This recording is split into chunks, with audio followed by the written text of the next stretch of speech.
Hello, good morning, everybody. My name's Joanna Ramsdale.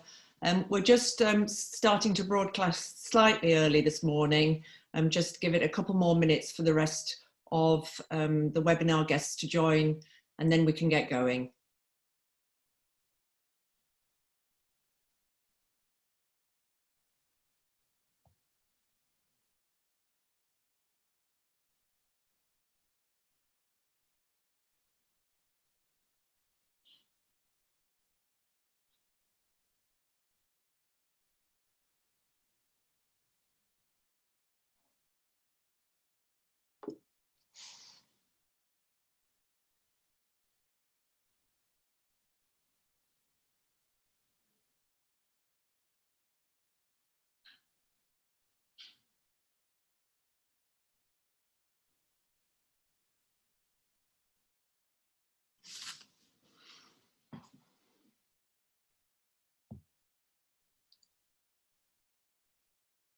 We've got one more minute to go, and then we'll be at 11:30 and we can get started.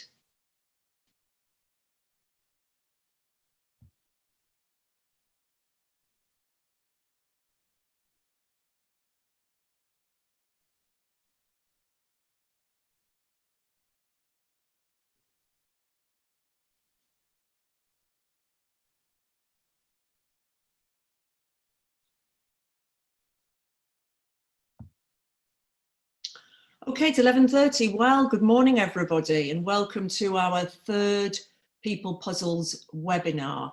My name is Joanna Ramsdale, and I am a Regional Director for People Puzzles. I look after the Midlands region.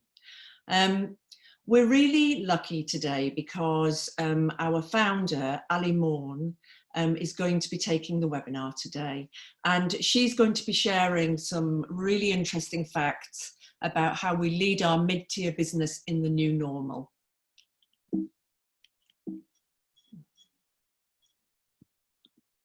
And there, for your edification, is a photo of me and Ally. This was taken 6 years ago, so if we don't look like that now, well, no laughing.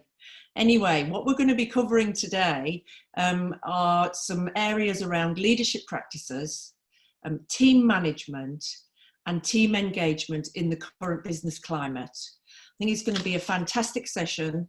So please don't worry about taking notes. We will be recording the session and you will be able to access that later on if you wish to do so, but I hope you enjoy. I'll pass now to Ally, who's going to be starting.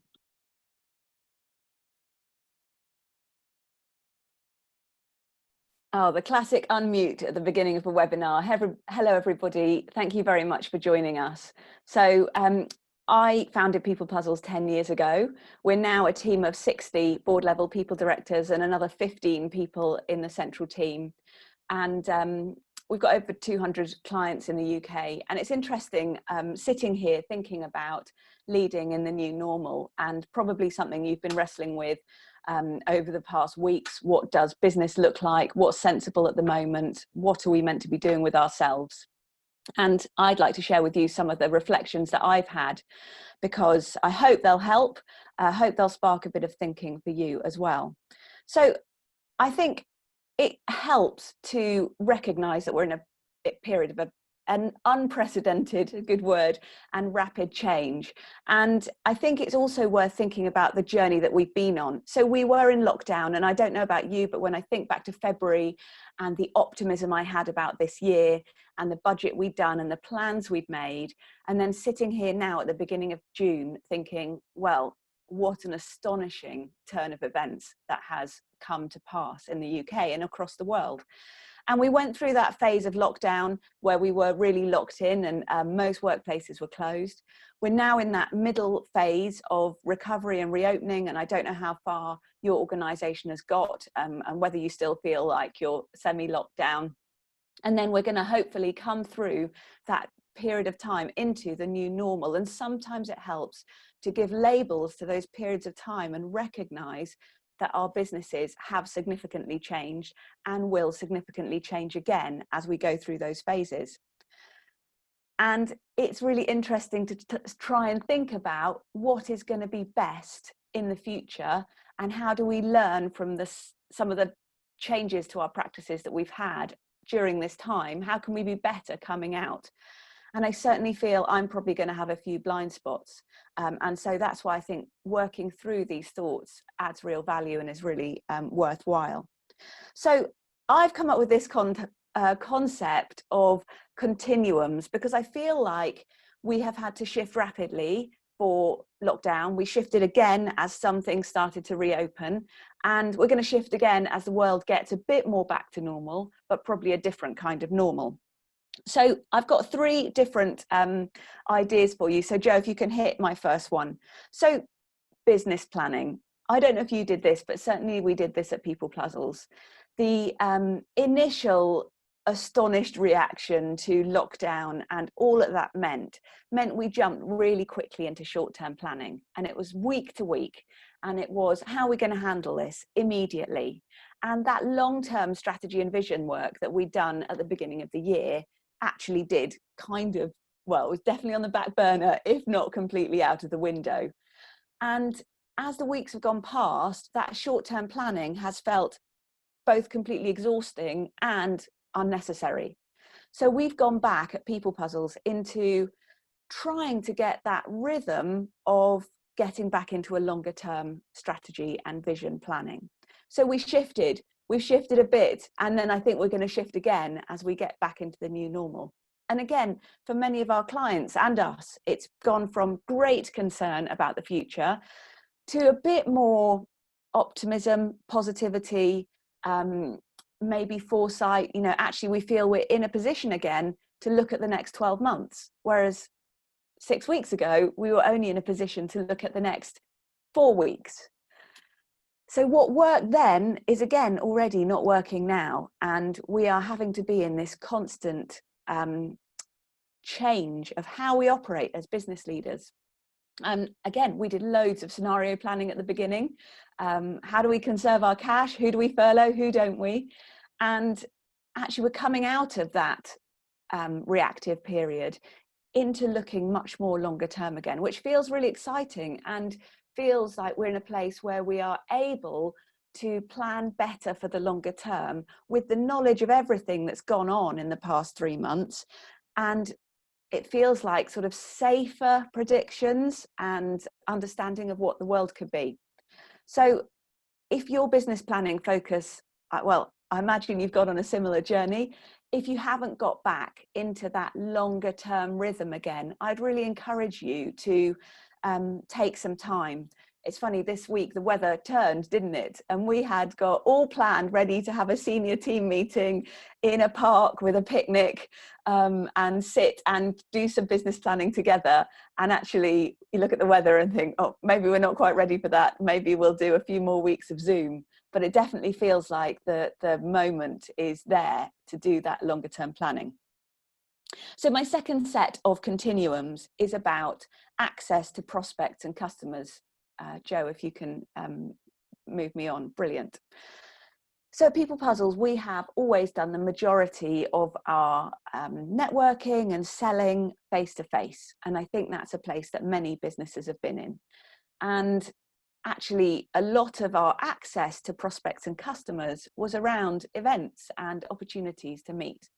And as we know, that's completely changed.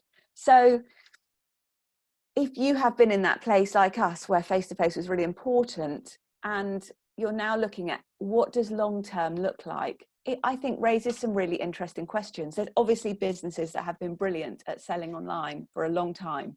And I think they have, this has been less of a shift for them. But for those of us that have had to change our marketing messages, change our access to customers, it's been a rapid learning curve. And what can we learn from that? What can we take from that? Because actually it could have a significant impact on how many salespeople we have, how many meetings they can go to in a day. Is there stuff we can learn that we can take forward? And I remember meeting a business a couple of years ago that sold extensively into globally, actually, so into Africa and into Asia, and they had a sort of professional services business, yet had done all their selling on Zoom for years. And I think to myself, maybe we're a bit behind the curve. Maybe there's some really good stuff that we could be learning now and that blind spot around face-to-face selling being the only way, maybe it's time to make a significant shift in the business. Maybe not, because I think that lots of companies are getting Zoom fatigue, which is apparently in the dictionary now. But I know that, yeah, people are getting a bit sick. So thank you for joining our Zoom webinar. It's really appreciated. So the third area specifically about people then is around leading and managing our teams. And we certainly have not seen as much management by walking around in the past 3 months.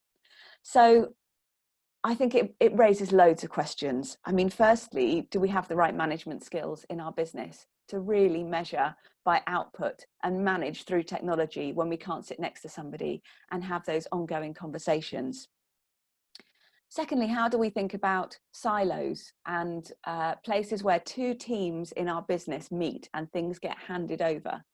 Because in lots of the places I've worked, that's happened very organically. It's happened by putting your head around the door. It's happened by catching somebody over a coffee and asking them, why isn't this working how it used to? And suddenly those conversations need to move into phone calls and much more organized, getting people together on a Zoom call, for example. And you know, even with phone calls, it begs the question, like, does everybody know each other's mobile numbers? And does someone feel safe? And it's normal to phone someone in a completely different team who maybe in doing business normally, they've only, you know, they only speak to them once a month and suddenly they're on the phone to them trying to sort out an issue. So I think we have to have better ways of raising and solving problems as they come up as we work remotely. And that pattern of who's in the office and who isn't, there's all sorts of stats flying around from sort of 50 to 60 people would prefer to get back into the office as soon as possible. But which 60% is that? Is that our chatty, extroverted, more gregarious people? And if we open up our offices and let people completely choose, we'll end up with a situation where those people will go back and the careful, critical thinking, analytical people won't go back because they love working from home more often. And then what we'll end up with is an organization where the collaboration and the conversation is happening between only a few specific types of people, and we're losing that holistic, you know, the skills that all of our team members have to offer. And that really will mean probably worse decision making. So been reading some articles even today that have come out that actually just letting people volunteer to come back to the office is wrong. We need to have a spreadsheet or a rota where every single person in the team is expected to come in on different days. And that's going to be a challenge for people who still have kids at home and you know, feel like they would like to still be isolating or shielding. So how do we do that? And actually last week we talked about safety in the office and safety at work. So if you want that webinar, it's certainly available. So we are going to gradually get back to work. And the thing that's going to continue is change. Now, you've probably done some thinking about change in your time as a business leader. It's something we've all been through, particularly when we have had a significant shift in our services or new technology. But I want to just remind you, you've probably seen this Kubler-Ross change curve before, that everybody goes in their own pace through this change curve: denial, shock, anger, bargaining, depression, acceptance, and then commitment. And if you think about the 4 phases we've had so far, we've had pre-lockdown, we've had lockdown, recovery, and then the future phase of the new normal. You could see that as just one change curve. But actually, I think the challenge is that we have got multiple change curves happening all over the place for all of our team at different times. Joe, if you can hit my next handmade change curve graph. You know, we've got kids off school. We've got potentially people who were completely isolating for 2 weeks or for 12 weeks. We've got them maybe able to go to the shops and not, and then this beginning period of unlocking. So all of this stuff in our personal lives, and people losing significant loved ones, parents, partners, you know, that absolute huge amount of emotional and personal change, as employers, we can't pretend isn't happening. Then we've got the, oh, not quite ready, if we can go back. Then we've got the aspects of our business that have changed in that time.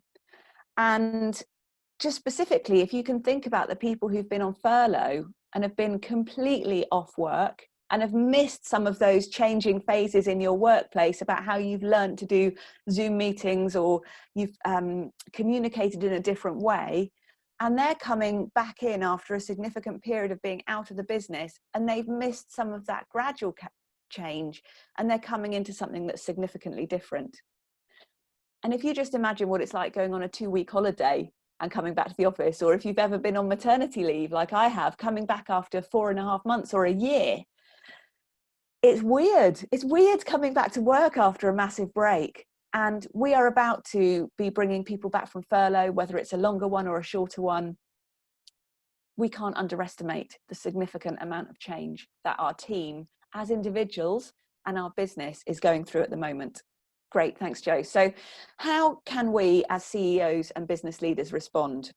Well, you'll be glad to know I've got some ideas. So Joe, here's one I prepared earlier. So I think there's 4 areas of focus right now, and people working for you and not either against you or sort of irrelevantly with you has never been more important. So fixing tricky people issues is huge. We've got furlough, reopening, salary costs, redundancy, redesign, who should be doing what, how should they be doing it, whether they're coming into the office or doing it socially distancing or back on the manufacturing floor.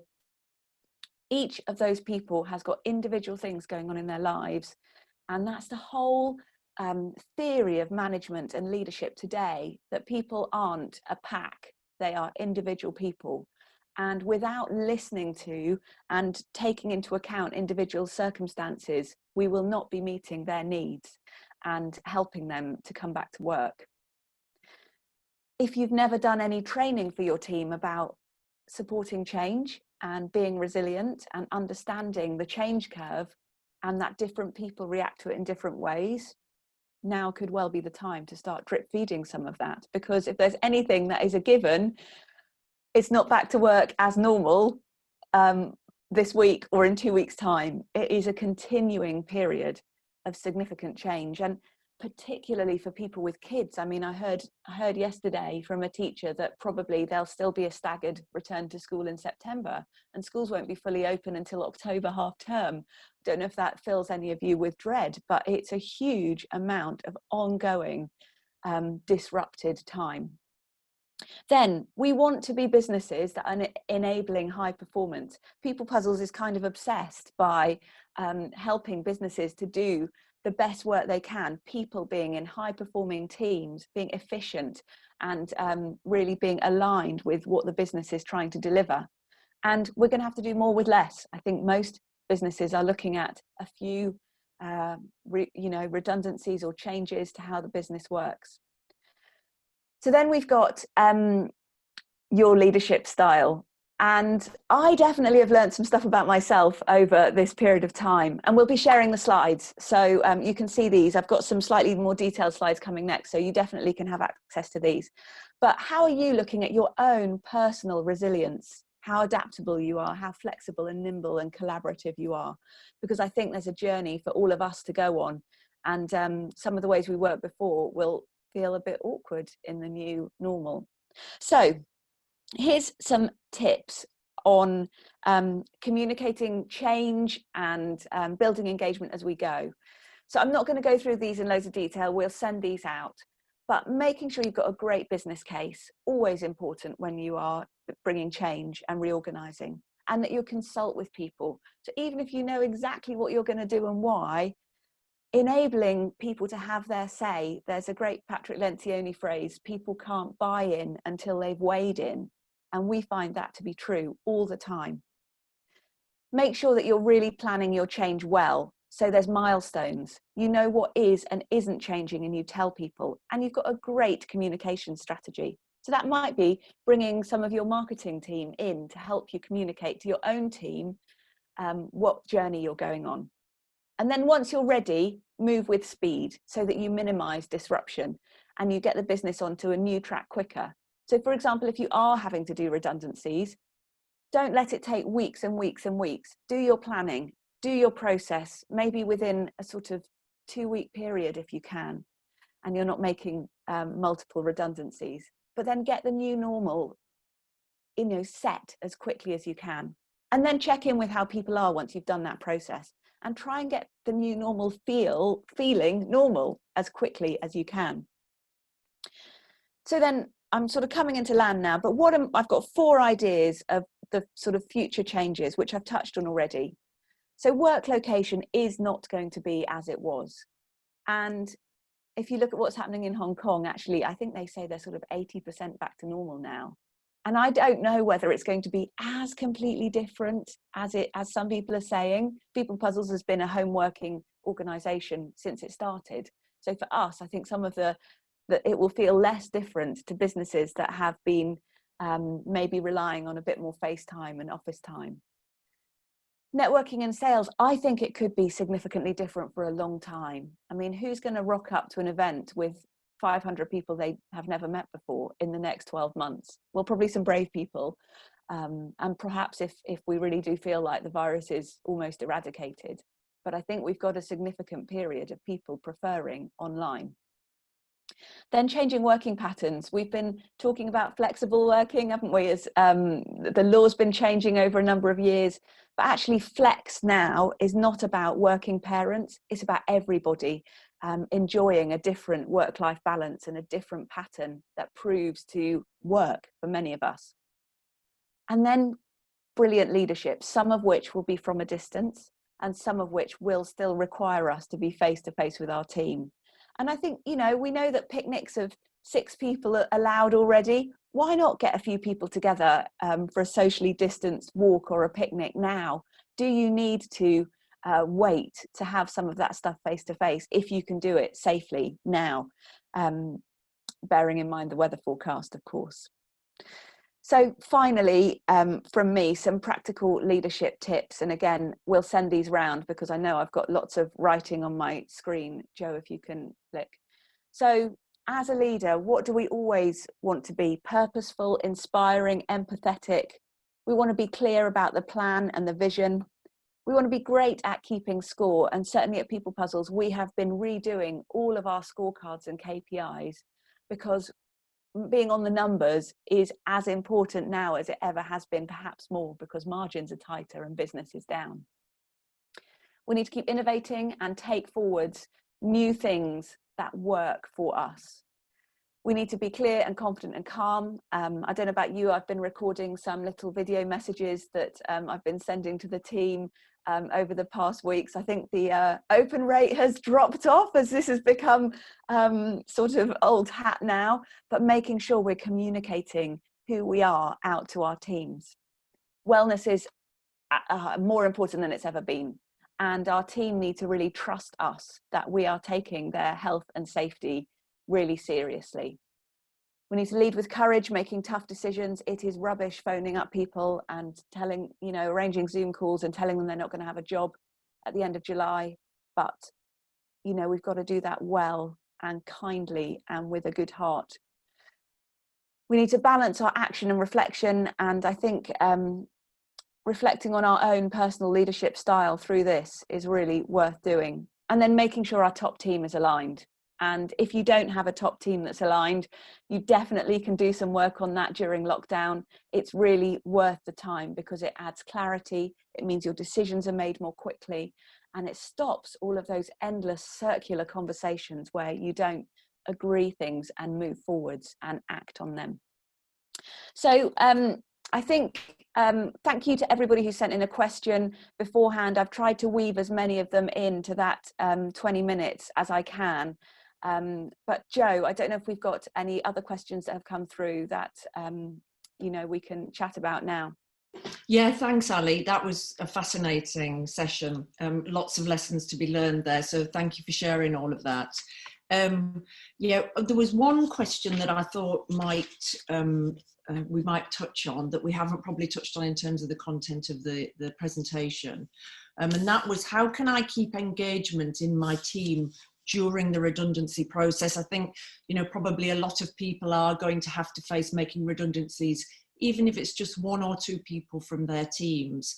And there's a great concern there about, you know, how do we keep our talented people engaged and on board? The last thing we want is to do this in a way which makes them fall out with us or feel like, you know, we're not living our values. I don't know whether you've got any other ideas to contribute to that, Ally. Well, I mean, as an HR professional, I have made many redundancies over the years. And I think in a way, doing it at a time like this is easier than doing it at a time where the economy's flying and business looks like it's going amazingly, because people understand. They might not like it. They might know it's going to have a significant detrimental impact on their own life, but they do understand the rationale. So with all redundancies, you know, we need to have either an economic, a technological, or an organizational reason. There we go, my good HR speak coming out for you. But of course, the economic environment that we're in just really explains the reason we're having to restructure.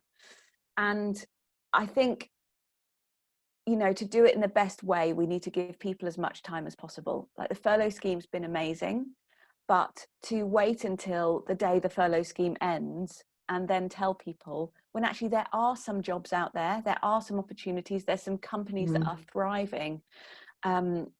We need to be giving people some good forewarning and treating them absolutely as fairly as possible. So I think, you know, I was reading an article in the newspaper about a girl who'd been called onto a Zoom call, and instead of doing individual stuff, they were sort of telling 20 people at a time on Zoom, by the way, you guys are all going. And that did sort of fill my heart with horror, really, because I think we've hired people who hopefully have been brilliant for us. They've done a good job, and it's definitely not their fault that we're in this place. It's not our fault either. And that also helps with the communication. But we need to treat everybody as an individual and give them the opportunity to ask questions. And then we need to communicate to the rest of the team what's gone on and how we've done it. And it needs to be in line with our values. So Jo, I don't know if you've got anything to add to that, because I know you're also have done quite a few of these in your time, but we do need to treat people well. Yeah, no, I have indeed. And I think this whole piece around communication is absolutely critical. If we communicate effectively, especially with the people who are going to remain, who often, you know, we take for granted, or we think, oh, they'll be all right, while our entire time is taken up on focusing on the redundancy process. And there was an interesting article that I looked at the other day that said that we underestimate our communication by 6 times. In other words, we should be thinking that, you know, we need to say the same thing 6 times more than we probably think we do in order for it to sink in. And when there's times of, you know, extreme change, which, you know, I can't think of a time of more extreme change than we're experiencing right now. It's quite unique, really. That sort of rule of 6, I would always recommend to people to bear in mind. Don't think you're being boring and repetitive. It's absolutely critical to keep telling people exactly where they are, where they stand. People do crave certainty, and unfortunately we can't give them a lot of that at the moment, but what we can do is give them context and support. And as you quite rightly said, Ally, you know, we've all spent lots of time creating fantastic values for our organisation. This is the acid test now. Do we really live them? Yeah. And the challenge is also that in a big organisation, we're trusting our managers to do those conversations for us. So not only do we need to lead from the top, but we need to have been so clear with our managers, all our team leaders, about how we want to do this, and that continuing message. So we might think we've said something 7 times, but actually it's our manager's job to reinforce that same message. So getting that cascade of communication, that alignment, when people are working from all over the place and we don't see a lot of it, and we can't just drop into that meeting or walk into the office and see how they're doing things, you know, it just raises that complexity of managing a big organization, which means we need to plan more carefully, communicate more often, and it just becomes a bit more harder work, might not be the right phrase, but more work. Yeah, absolutely. No, great. And I hope that that sort of short debate there has helped to answer that question. And thank you to everybody for submitting your questions. I did pick out the one that I thought probably hadn't been covered by the presentation. And as Ali said earlier, if anybody would like to have more clarity around the kind of operational HR changes that are going to be required in the office and the working space with regard to the return to work after the lockdown, then we did do a great webinar on that. That was our first one, actually. And I'm sure we'll be able to share that with you. If you drop us a quick email, we'll be able to get that back to you, as we will with all of the slides from today. So I think we're just about to hit 11:59. Talk about timing, how's that? So we've got a minute left to go. First of all, a big thank you to Ali for contributing today. That was a fascinating webinar. And thank you to everybody who's attended as well. In true People Puzzle style, we're going to offer everybody who attended today a complimentary 30-minute discussion with one of our team members to talk about any of the issues raised today, or indeed any issues relating to strategic or commercial HR that you're concerned about right now. We'll be in touch to arrange this, and we'll also forward the slides to you from the recording today. Our next webinar, oh, it's exciting. We've got another one coming, 11th of June. Yep. And that's going to be about part-time furloughs and how this could work for your business. So a really important item there that's coming up, this opportunity to get people back working part-time while they're under furlough. Great. So thank you very much again, everybody, for listening to us today. I hope you enjoyed, and we'll see you on the 11th of June. Thanks then. Bye.